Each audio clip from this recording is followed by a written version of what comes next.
하나님의 평화가 말씀을 듣는 우리 가운데 함께 하시길 빕니다.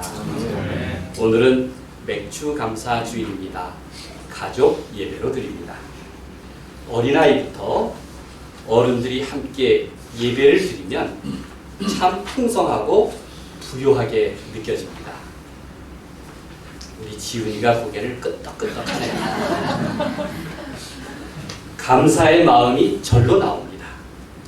그런 감사의 마음으로 색동교회 공동체가 부요하게 하시는 은총을 두루 누리기를 간절히 소망합니다. 감사절에 주시는 말씀을 생각해 봅시다.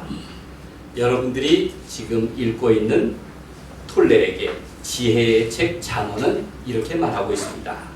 잠언 3장 9절에서 10절입니다. 내 재물과 내 소산물의 처음 익은 열매로 여호와를 공경하라.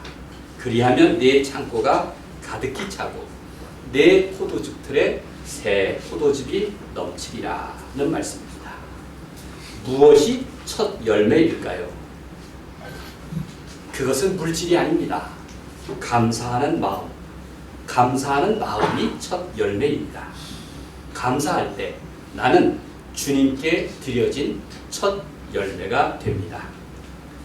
우리 교회는 여러 가지 색깔이 어울린 색동교회이지만 요즘은 녹색을 특별히 강조합니다. 교회 학교도 그렇다죠?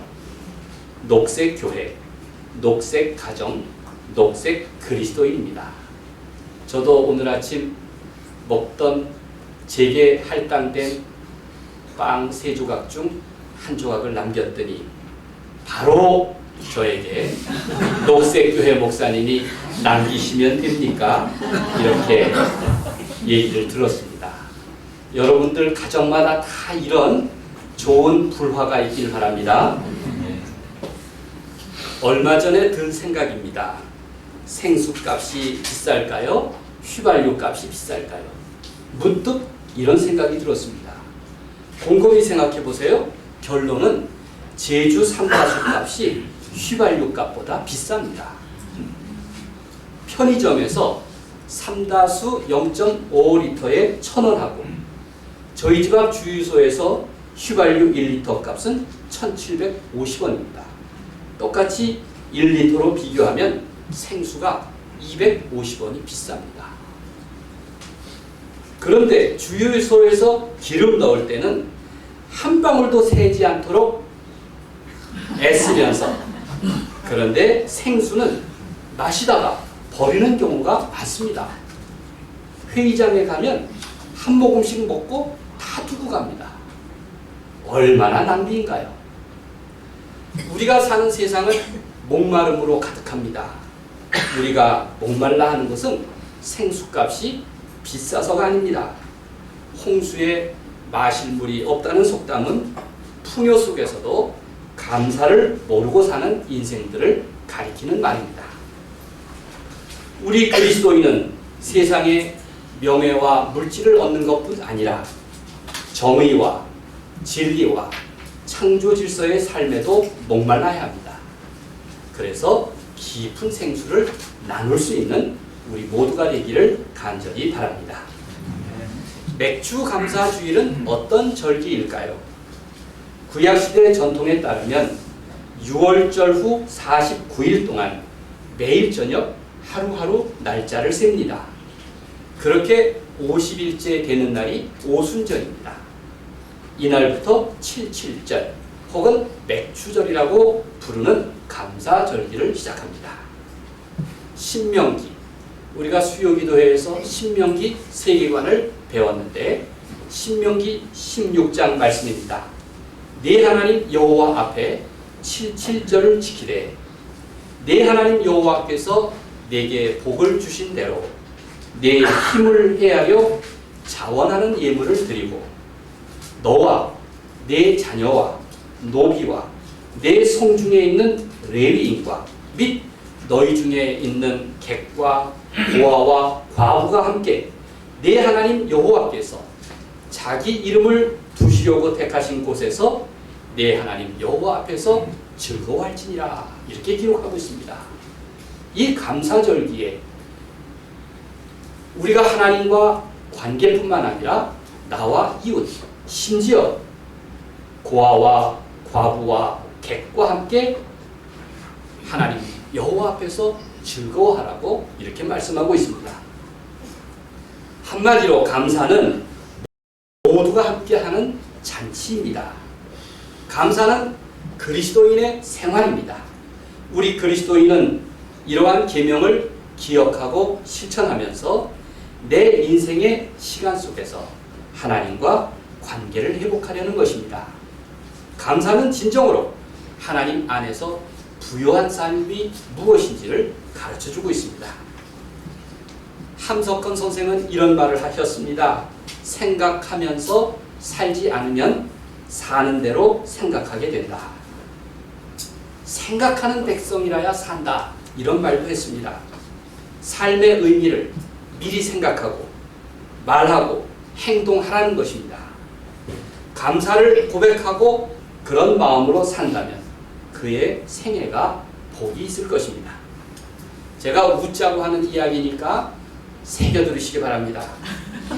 여러 사람이 모인 자리에서 식사를 하는데 어느 목사가 기도를 안 하고 밥을 먹었습니다. 그 목사를 향해서 당장 문제를 제기합니다. 왜 식사 기도를 안 합니까? 그 목사가 얼마나 불안했을까요? 그래서 기도 안 하고 밥을 먹던 목사가 이렇게 대답을 했습니다. 아마 궁녀 지책 끝에 한 대답일 겁니다. 내가 하나님 의붓 아들이요? 여러분 생각해 보세요. 내가 하나님 의붓 아들이요? 우리도 그렇습니다. 친아들, 친딸은 평소 고맙다는 말 안 하죠. 여러분 자녀들이 여러분에게 꼬박꼬박 고맙습니다 합니까? 안 합니다. 악착같이 안 합니다. 자기가 받는 것을 너무 당연하게 생각하기 때문입니다. 그러나 의붓 아들은 그때마다 감사합니다. 고맙습니다. 감사를 드립니다. 제 생각은 그렇습니다. 감사하는 마음에는 차라리 의붓 아들이 낫다. 차라리 의붓 딸이 낫다는 생각이 듭니다. 그렇습니다. 무슨 의미입니까? 감사는 바로 관계의 문제입니다. 바울은 진정한 부요함은 하나님과 관계 속에서 가능하다는 것을 일깨워주고 있습니다. 내 삶을 부요함으로 이끄는 지름길인 것입니다. 초대교회의 장점은 온 교회가 즐거움과 고통을 함께 나누었다는 점입니다. 우리가 늘 강조하는 즐함, 우함의 공동체이죠. 교회 안에는 쿠파라는 일상적인 복지 제도가 있어서 교회 안에 가난한 과부와 고아를 돌보았습니다. 로마서 12장 13절에 이렇게 기록하고 있습니다. 성도들의 쓸 것을 공급하며 손 대접하기를 힘쓰라는 말씀입니다. 처음 교회 집사 제도는 일상적인 봉사를 위해서 만든 것입니다. 집사라는 뜻은 디아코니, 곧 봉사자입니다. 본문에서 사도 바울이 말하려는 부요함의 배경에는 당시 예루살렘 교회의 가난한 현실이 있었습니다. 그 시절 예루살렘 교회는 사정이 참 어려웠습니다. 박해라는 현실에 직면했고 또 재난을 겪으면서 경제적인 곤란함에 빠졌습니다. 이방인 지역의 마게도니아 교회들이 예루살렘 교회를 위해서 모금에 나섰습니다. 고린도 교회, 지금 사도 바울이 전하고 있는 이 고린도 교회에서도 이 모금에 기꺼이 참여하기로 결정했습니다. 그런데 내부 갈등이 생겨서 잠시 중단되었습니다. 그때 사도 바울은 교회를 향해서 사랑의 의무를 강조하였고 예수님의 마음으로 나눌 것을 호소했습니다. 사도 바울은 고린도 교인들을 향해서 적극적으로 권면하고 있습니다. 7절 말씀을 함께 읽겠습니다. 너희는 믿음과 말과 지식과 모든 간절함과 시작. 너희는 믿음과 말과 지식과 모든 간절함과 우리를 사랑하는 이 모든 일에 풍성한 것 같이 이 은혜도 풍성하게 할지니라. 고린도 교회는 잠시 분쟁이 있었지만 점점 좋은 믿음으로 성장하고 있습니다. 신앙에 있어서 말과 지식도 풍부했습니다. 사랑에 대한 간절함도 있었습니다. 그러나 그것만으로는 부족했습니다. 형제들에게 사랑을 베푸는 일이 더 필요했습니다. 바울에 따르면 그것은 부담스러운 짐을 지는 일이 아니라 은혜를 풍성하게 하는 일이라고 강조하고 있습니다. 은혜를 풍성하게 하는 일이니 그 사랑의 의무에 참여하라는 것입니다. 남을 돕는 일은 하나님의 은혜에 참여하는 일입니다. 예수 그리스도를 닮아가는 일입니다. 주님은 너를 위해서 목숨을 주시지 않았는가? 성경은 말합니다. 우리 교회 영어를 잘하는 분이 많으신데 제가 영어 속담 하나를 영어로 해도 괜찮겠습니까? 이런 말이 있습니다. Not talk the talk, but walk the walk. walk 발음이 틀렸죠. Not talk the talk, but walk the walk. 우리 이연아 선교사님 한번 말해볼래요? Not talk the talk, but walk the walk. 그렇습니다. 이연아 선교사님은 독일에 있을 때 제 한글 아카데미 제자입니다. 독일말로 해볼래요? Ja. Sprich nicht. Also sprich nicht einfach und geh nicht einfach. 모르겠어요. 무슨 소리입니까? 이젠 말로만 하지 말고 행동하라는 겁니다. 말로만 하지 말고 행동하라. 간절한 마음과 진실함으로 그 사랑에 참여하라는 것입니다. 높으신 예수님이 낮아지신 것은 낮은 자를 높여주시기 위함이었습니다. 부요하신 예수님이 가난해지심은 가난한 자를 부요하게 하시려는 것이었습니다. 평강의 예수님이 십자가에 달리신 까닭은 죽은 자까지, 죄 있는 자까지 살리기 위함이었습니다. 그렇습니다. 9절 말씀을 함께 읽겠습니다.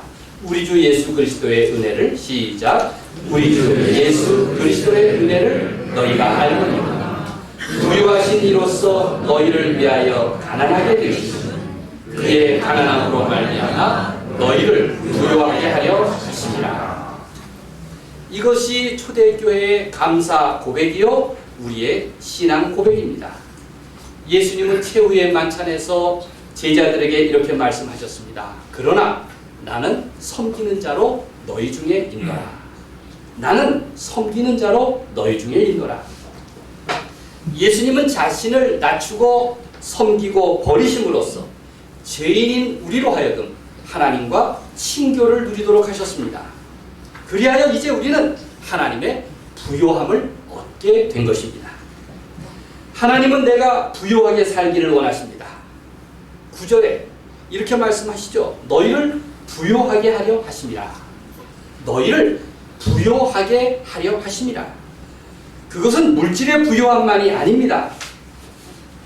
그런 부유함을 가지면 가질수록 목마릅니다. 여러분 중엔 큰 부자가 없어서 이런 생각 해본 적이 없을 겁니다. 부자는 늘 부족하기 때문에 부자입니다. 그래서 부자가 더 무섭다는 말도 있죠? 더 인색하다는 말입니다. 진정한 부자는 누구입니까? 잠언에서는 이렇게 말씀하고 있습니다. 스스로 부한 채 하여도 아무것도 없는 자가 있고 스스로 가난한 채 하여도 재물이 많은 자가 있느니라. 잠언 13장 7절 말씀입니다. 참 부요함은 무엇입니까? 참 부요는 바로 믿음이고 사랑이고 하나님 안에서 누리는 평화이고 성령의 능력 안에 있는 상태, 이것이 참 부요함입니다. 예수님이 원하시는 것은 내 삶의 부요함입니다. 하나님은 우리가 물질을 대하는 데 있어서 여유 있는 태도와 영적인 풍성함도 동시에 얻기를 원하십니다. 부요한 사람은 인색하지 않고 물질적으로나 영적으로나 너그럽고 넉넉한 삶을 살아갑니다. 진실로 하나님을 내 마음에 모신 사람은 바로 거룩한 사람이요, 그 사람은 부요한 삶을 살아갑니다. 이것이 좋은 그리스도인의 모습입니다. 우리의 삶은 모두 하나님의 은혜입니다. 소중한 인생이기에 물질이 전부라면 너무 안타깝지 않습니까? 물질을 쌓으려고 내 삶의 전부를 투자하는 일은 참 어리석은 일입니다.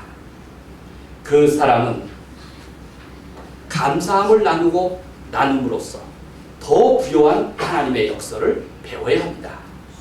여러분 모두가 그런 감사의 마음, 감사의 관계를 품게 되기를 간절히 소망합니다.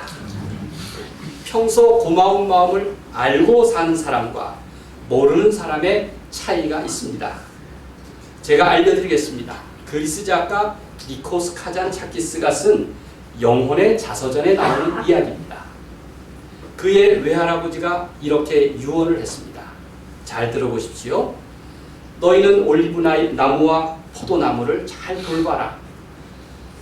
나무도 옛날에는 사람이었는데 너무 오래전 일이라 그런 줄 모르고 살아갈 뿐이다. 인간은 기억을 하니 그래서 인간 아니겠니? 이렇게 유언을 했습니다.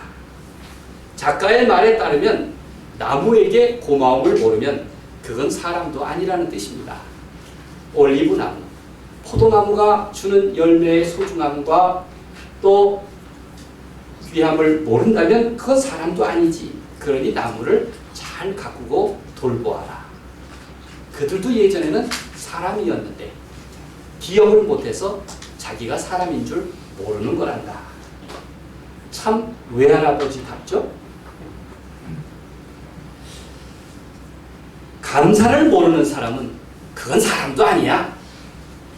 이렇게 우리는 해석할 수도 있습니다. 사도 바울은 고린도 교회에게 예루살렘의 재난에 동참하는 사람들에 대해서 말하고 있습니다.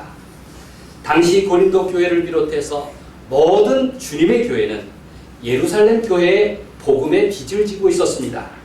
그러니 지금 너희가 복음의 선물을 받은 만큼 예루살렘 교회가 겪는 그 어려움에 동참하라고 했습니다.